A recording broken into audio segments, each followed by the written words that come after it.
শ্রীরঙ্গপত্তনম কর্ণাটক রাজ্যের মহীশূর থেকে 17 কিলোমিটার দূরে মান্ড্য জেলার একটি শহর। এটা যেটা দেখছেন এটা হচ্ছে মহীশূরের বাঘ টিপু সুলতানের গ্রীষ্মকালীন প্রাসাদ। এটাকে দারিয়া দৌলত বাগ নামেও পরিচিত।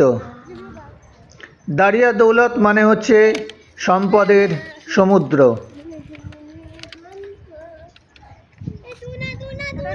এই যে সামনে দেখা যাচ্ছে এটা হচ্ছে টিপু সুলতানের প্রাসাদ। তার চারিদিকে বিশাল এলাকা জুড়ে বাগান, সুন্দর বাগান, দারিয়া দৌলত বাগ বা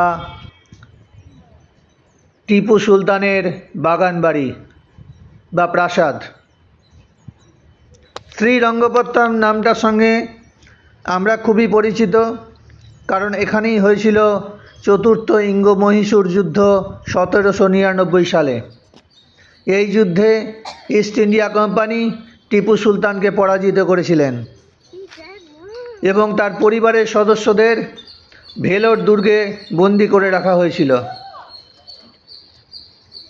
এই সেই শ্রীরঙ্গপত্তনম। এতগুলো কামান, এইটা হচ্ছে 1 2 3 টিপু সুলতানের সামার প্যালেস। মূলত সেগুন কাঠ দিয়ে তৈরি এই প্যালেস। দক্ষিণ ভারতে যে 4টি বড় নদী আছে, মহানদী, গোদাবরী, কৃষ্ণা এবং কাবেরী, সেই কাবেরী নদীর তীরে রয়েছে এই শ্রীরঙ্গপত্তনম, ইতিহাস প্রসিদ্ধ মান্ড্য জেলার ছোট্ট জায়গা।